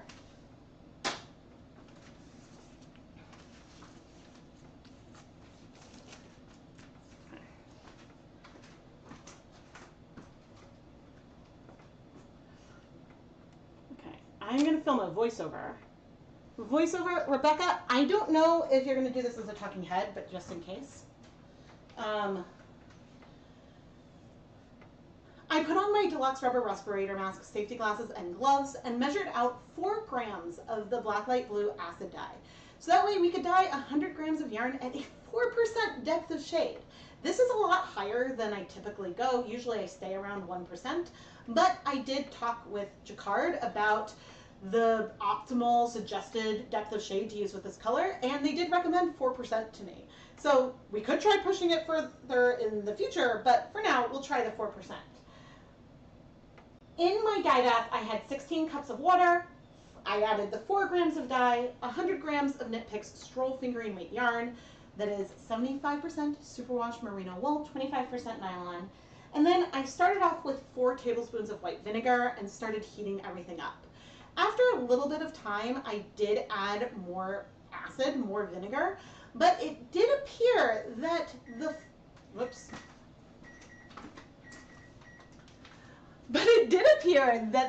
fluorescent acid dye molecule was absorbing to the yarn a little bit faster than the blue, because the blue in here definitely took longer to exhaust than it did in my original tests. Of course, here I'm using a hot plate versus my gas stove, and things tend to take longer with the hot plate overall.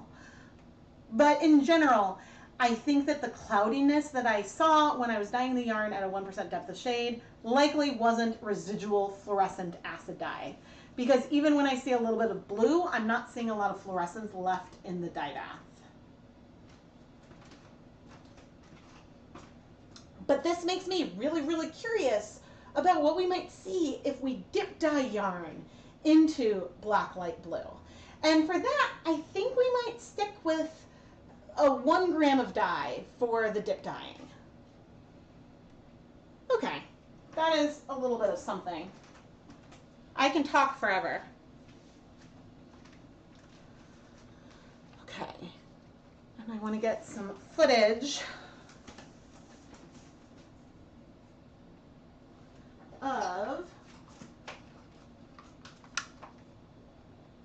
the fluorescence. I'm going to remove the yarn. It's not, there might be a little bit left in there. It might be similar. There's a little bit of blue left. Most of it is fluorescent. So it could be just a very, very similar rate that it's exhausting. And so the amount of blue that we have left is really small. Oh my goodness, I got a super chat! Setting another timer. I probably need to edit today, but I'm not. And tomorrow I'm getting a crown replaced. I told my mom that I was getting a crown crown done, and not in any pain. It's just really, really old and needs replacing, because like, but so hopefully I'm not in any pain now, and so hopefully I won't be in any pain after they replace it. Fingers crossed. But when I told my mom I'm getting the crown, she thought that I was talking about like tiara. It was really funny. But Abigail Van Houten, thank you so much for the super chat. Thank you, thank you. I really appreciate it.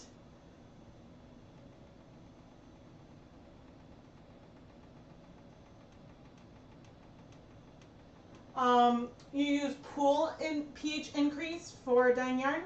So I would be careful with pool supplies and in general, and pool chemicals in general.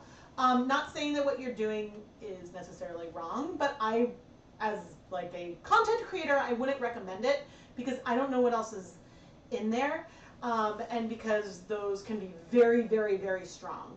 But I've never done like the pool chemicals management stuff myself. I should wear a tiara to my appointment. That would be really, really funny.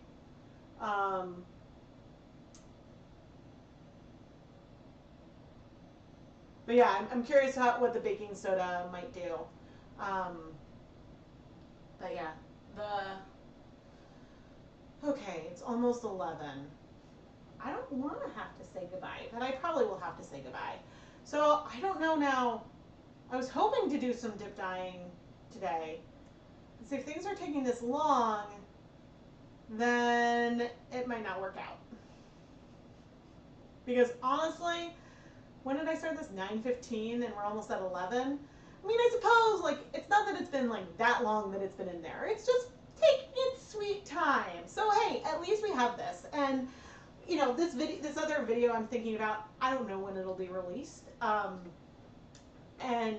I don't even have like a good title for it. But I knew that I wanted to come on and hang out, stream, and share both the dyes that Jacquard sent me more of, because my plan was to show these jars, but I wasn't able to in the sponsored video. So, and I did, but also to just chat, spill some tea, and get some answers about the color if you push it, because I know many of you are getting your dyes and are curious.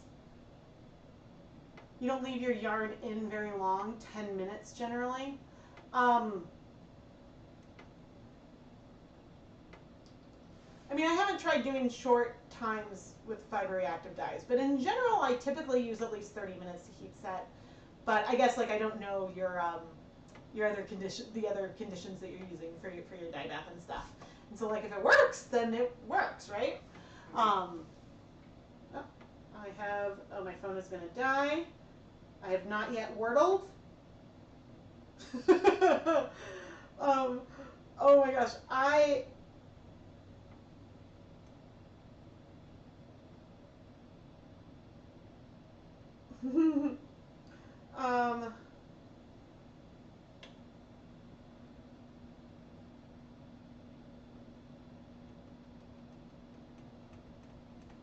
everything's okay.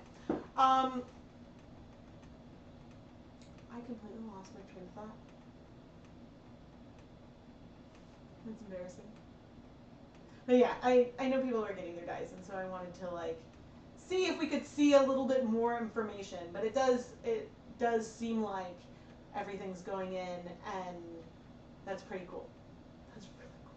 I mean, okay, so anyway, I won't get tired of doing this. I just wish that it showed up better. This lighting makes me look awful. Awful.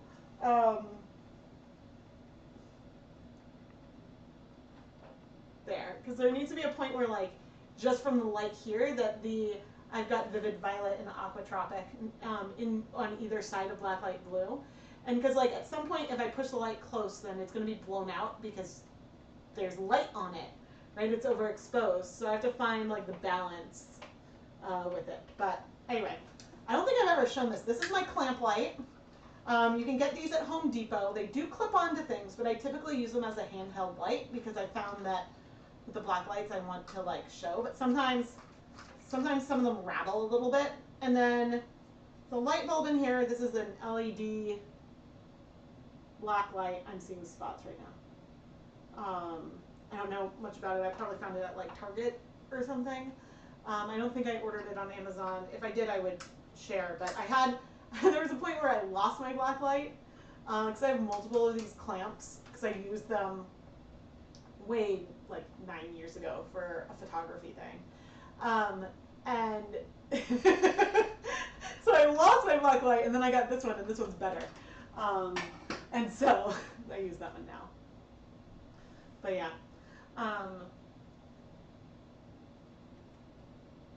trying to think if there's anything else I wanted to share. But yeah, in the comments, if you're watching like this on demand later, let me know what other projects you want to see me do with Blacklight Blue, because like in theory, we'll see how this compares to the 1% depth of shade. I still have the mini, but because we've got 4% in the pot. I don't know if I want to push it even higher right now because how many grams do I have total? So each jar is 14 grams. And so I probably only have like 6 or 7 left of the original jar. And then I have 14 times 3 is 42? Maybe I can math. And so, you know, if I was going to try an 8% depth of shade, like that's going to use a lot of the dye, and then maybe I can't get more for a while. So I may not push it higher that way, but we'll definitely try. First, we'll do the qualitative, as I mentioned, dip dyeing. I will probably do a tonal of Blacklight Blue and then dip dye into turquoise, and then I'll dip dye one into hot fuchsia. But I'll also do one skein of just Blacklight Blue that I'm going to dip dye. I'll dip dye yarn into Blacklight Blue and then nothing else. And that's because I don't know how, like, if the fluorescent pigment, like, we don't know if it kind of, well, we know it breaks with speckling, right? Because when you speckle with the powder, you get blue spots and then you get fluorescent spots that look white, which is awesome. But I'm going to go to the main camera. So you see that. So that is breaking. Oh, I have this. This is just the speckled yarn with Blacklight Blue. Under a Blacklight. What was I saying? Oh, but because we don't know if it breaks with dip dyeing, and I don't know if we'll be able to quantify that, because we will be able to tell if things look more fluorescent a little bit or less fluorescent, but we won't unless it ends up that the blue is even over the skein and we see a gradient of fluorescence. Otherwise, it might be hard to say if we're seeing breaking between those two pigments, you know? Like that would be hard to quantify because it's not gonna be like some other colors when we're like, oh, okay, this is a purple and this end is like a pastel blue. That breaks. Like it may not be that obvious. It might be more subtle and like we won't necessarily know. You're curious about dip dyeing to see if the fluorescence stays on one side. Yes, that's going to happen. I think I'm going to do all 3 of those dip dyeing things I just mentioned all in one video, and I'm going to include this in that video as well.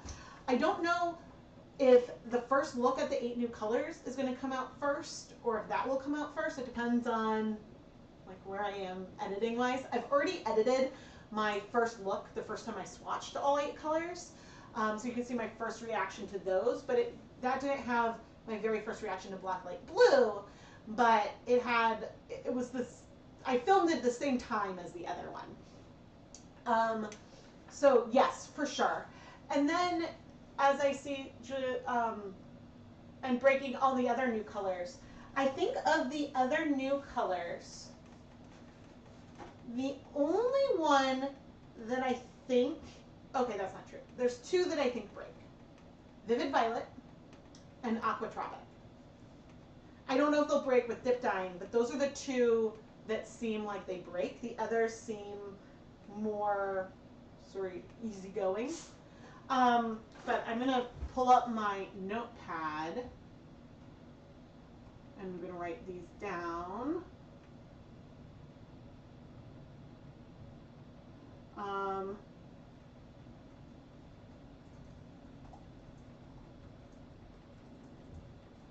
I want to do a video comparing Jacquard's new fluorescent dyes with Dharma's new fluorescent dyes, and I'm a little bit torn on the way I want to do that, because clearly I could do crude swatching, right? And that would be part of the video, because we want to see like how they might break that way. And then in that one I would definitely compare Vivid Violet to Purple Pop, but I'm also curious about the 1% depth of shades, and I just did that for Jacquard, and so I'm like, oh, am I going to do that same thing again? So I think at some point I want to do a side-by-side Dharma versus Jacquard fluorescent colors, both, like, not which one's better, but there might be cases where you might want one or the other because of the way they behave. And so that is on my list already. I want to glaze over Blacklight Blue. There's some people who have said, ooh, what if you dyed a dark color and then glazed with Blacklight Blue? I don't think it's a good candidate for glazing because I don't think it strikes fast enough. And also, I don't think that the order of operations there really would make a difference. I mean, I don't know for sure. That is something that we can try at some point. But I think first I would try glazing Blacklight Blue, maybe with either one of black or navy, and then probably royal purple, I think is what I would try. Let's see. What about a Blacklight Treo color, like dipping one section in the pink, blue? Ooh, okay, that's a good idea. Into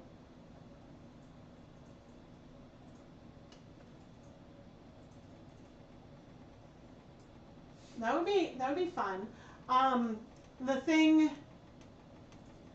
would be fun. I also might at some point want to do some kind of, I don't know if I would do a triad, to be honest. I think that I will do,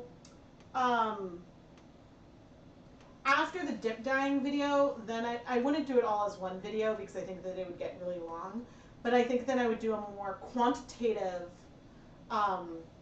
mixing of Blacklight Blue with turquoise and or hot fuchsia, depending on what we see from the dip dyeing. We might do that at some point to see like what we see. And actually, we might be able to see a lot from without even adding the yarn from just making those mixtures when it comes to the fluorescence.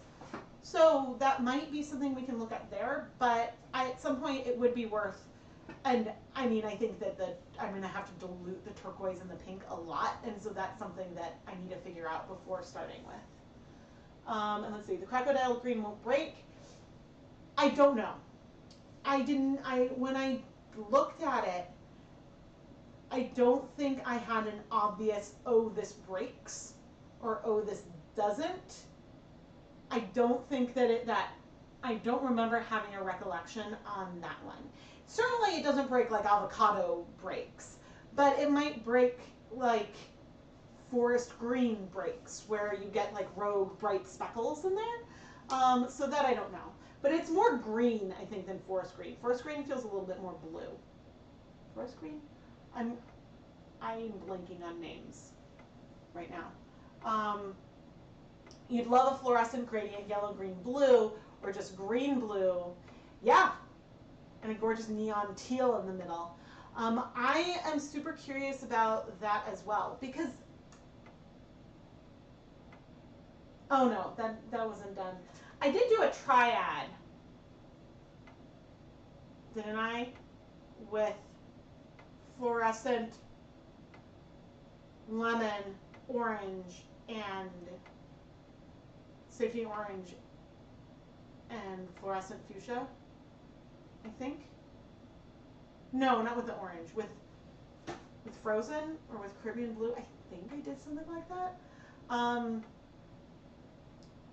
I don't know how fluorescent some of the midpoint colors were there. So, because chartreuse is fluorescent, but it definitely, I think, has you know, it didn't seem to break as much as radioactive, but I have not used this color as much. I do think it definitely does have a pigment in there that isn't fluorescent, but that's fluorescent. There was, I think, under the black light, you could see like some of the blues. I don't remember though. All the fluorescent triangles, yeah. Certainly, when you leave comments on videos, I do keep track of things. It might take time because I don't think the channel needs to become a Rebecca Plays with Blacklight Blue channel.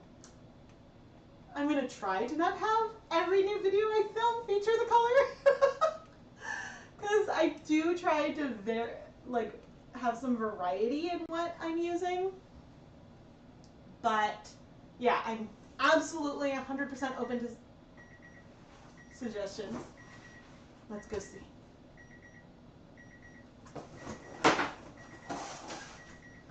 Okay.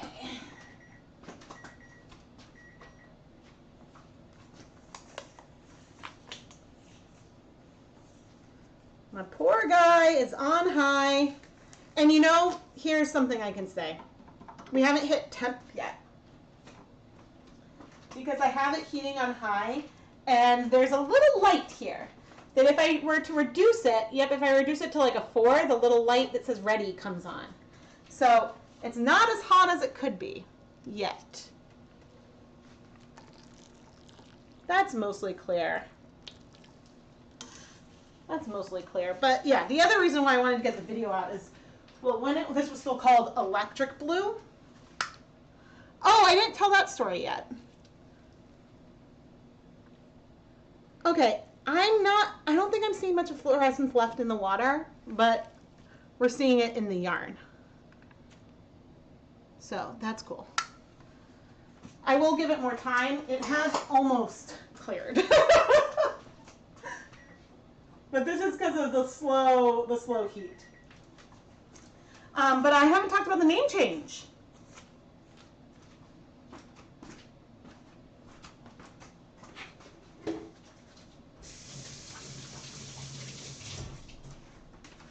And I ended up not talking, I could have talked about it in the sponsored video, but I ended up not saying electric blue anywhere.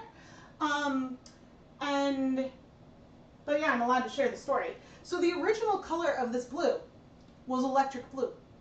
And so when I got it, I was like, ooh, okay, a fluorescent blue, electric blue, I've got to be careful. I was like, okay, I'm going to dye a 0.5% depth of shade. That should be safe. And I'm going to do a 1% depth of shade. I hope I don't regret it. And I dissolve it, and I'm like, oh, that's not very pigmented.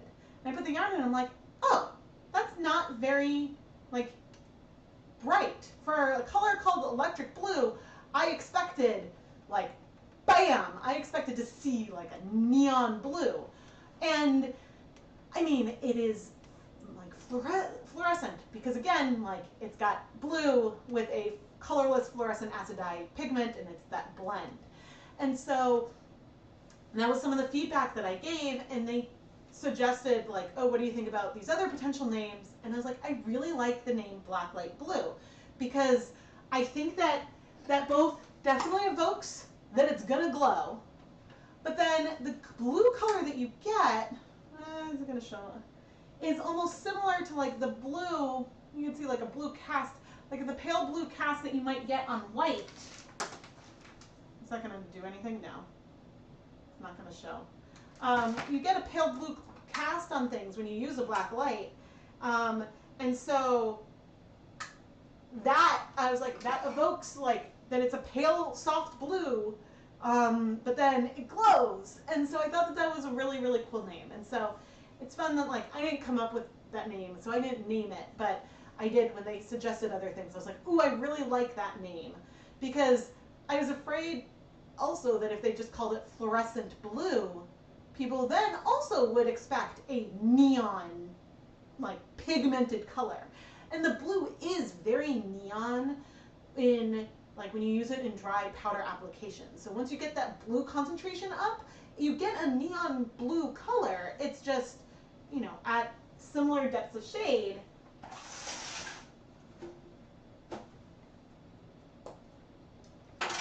So we've got,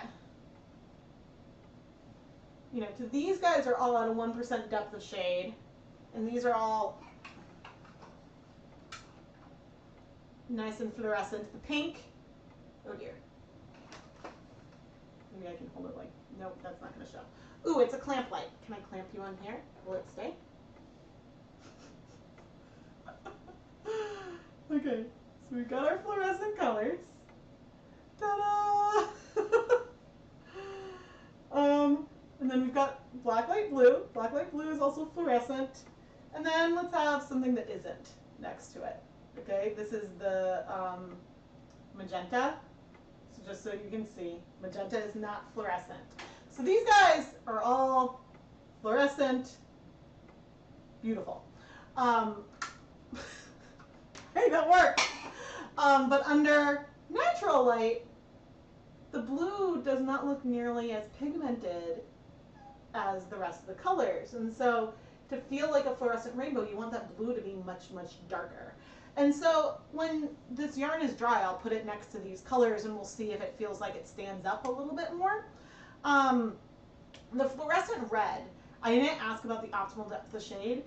When I use, it seems so bright when I use just the straight dried powder. I think I might push this to like a 1.5 or 2% depth of shade if it'll do that. If it'll do that. Yeah, the glow, which like, it's because of the way these webcams work and the way they deal with light. But I'm glad I figured out a way to be like, oh, it's not just blown out. I mean, it is blown out, but so it doesn't blow everything out. So you can be like, fluorescent versus not. I was like, this whole stream will be awful if it doesn't work on camera.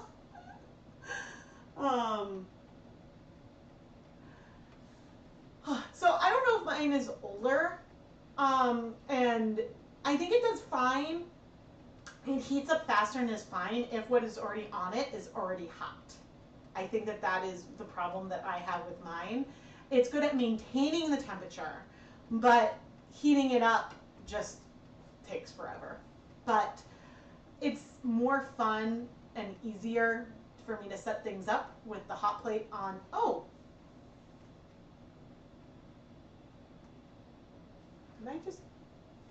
did I step on the mouse again? It's easier for me to set things up with the hot plate for streaming than it is to use the stove, because that way the mic is pointed in the same direction and like, yeah. But yeah, I wish we could have a really good fluorescent purple. I mean, I wanted, when doing the fluorescent rainbow, I wanted to include, like, the color of Vivid Violet works really, really well. Like, and if you get the blue brighter and maybe use the Vivid Violet a little bit lighter, works very, very well color-wise, I think, with the palette. It just, the blue pigment in there, like, kind of diminishes the fluorescence that you have. And so I think that was interesting. So I'm super curious to compare that to Purple Pop. Oh, but I want to do Purple Pop at a 1% depth of shade. That frightens me. Okay, on a mini skein, that won't be so bad. Right? Because the mini skein's easy to wash. That won't be bad on a mini skein. Right? But anyway, guys, I am Rebecca from ChemKnits. Thank you so much for hanging out with me, and I enjoy just being able to like sit and chat and share all the stuff that's going on. It's been a while since I've done like just a last minute impromptu stream that wasn't like an unboxing. I mean, we had an unboxing, but it wasn't an unboxing I had to do. I wanted to do a longer stream where I did all these other projects I was talking about. I'm glad that I planned on doing those in a later time, because this is taking so long that it would have been hard to fit all that into the stream. But anyway, subscribe, turn on notifications, and there will be a new video tomorrow. It does not feature anything fluorescent. I know, we're all going to be sad. But more fluorescent stuff will be coming soon. But except for the first look video, nothing is edited yet. So, yeah, thank you for watching. Oh, and get your SMS yarn. Because if you have not received a shipping, I'm going to drop that in. If you have not yet received a shipping notification, there's a big batch of those that are going to go out tomorrow morning, and there's a batch that will go out Saturday morning. And so going to ship everything out as fast as I can. And then once everything is shipped out, then I will change the timing for the pre-order. So that way I can say it's ready to ship. But I have to make more bags. I'll say that. Oh, and now at the end of the video, my favorite video game is Pokemon. I am so excited to share the a spoiler of one of the things I made for this, because that's something that I will share once I